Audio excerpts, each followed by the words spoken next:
Laymen's evangelical fellowship విశ్వాసమే విజయం అనుదిన ధ్యానములు సెప్టెంబర్ 23వ తారీఖు.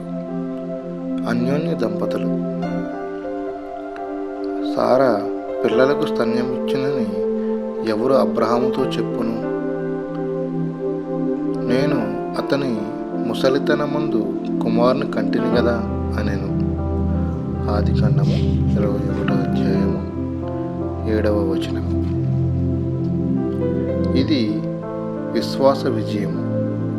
అబ్రహాము సారాల ఉమ్మడి విజయము.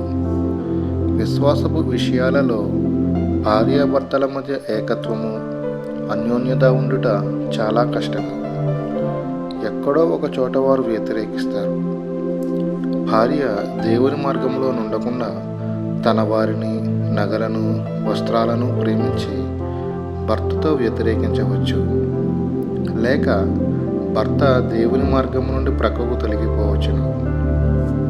ఒకప్పుడు అబ్రహాము శారాల మధ్య ఎలాంటి ఏకత్వము లేదు, కానీ ఇప్పుడైతే విశ్వాసంలో ఏకత్వంతో వారి జీవితాలలో కలగబోయే దీవెనల కొరకైన పునాదిని వేసుకున్నారు.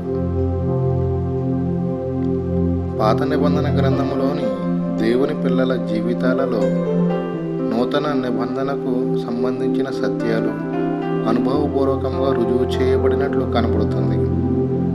అబ్రహాము మెట్టులోనికి సారా చేరుకోగలిగినది. సాధారణంగా స్త్రీలు వంట పనిలో ముమ్మరంగా ఉంటూ, వంట ఇంటి అవసరతలు చూచుకుంటూ, ఇంటిలోని ఆత్మీయ లోటులను వారు గమనించకపోవచ్చు. అయితే తన ఇంటిలోని ఆత్మీయ కొరతలను గుర్తించే స్త్రీగా ఉండుట గొప్ప విషయము. అబ్రహాముకు భార్య ఎడల గౌరవము ఉన్నది. ఎంతో ఓపికగా ఆమెను తన అన్యోన్య విశ్వాసములోనికి నడిపించాడు.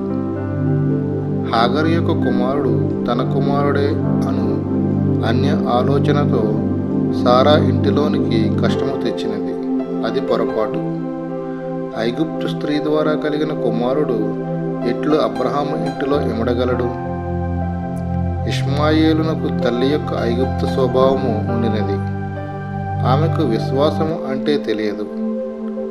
ఒక స్త్రీగా సహజ వనరులపై ఆధారపడినది.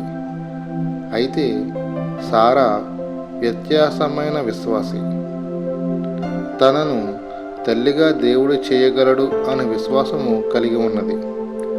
అట్లు నమ్మిక ఉంచుట అంత సామాన్యమైన విషయము కాదు. అటు తర్వాత తన గర్భంలోని కుమారునికి కూడా విశ్వాసాన్ని అందించినది. గనుక పుట్టిన కుమారుడు తల్లి యొక్క విశ్వాస పుట్టుత్రేకాలనే కలిగి ఉన్నాడు. అన్యులను వివాహము చేసుకుంటే వారి ద్వారా ఒక క్రైస్తవ గృహము క్రీస్తు కొరకైన గృహము కట్టబడుతుందని ఆశించలేము.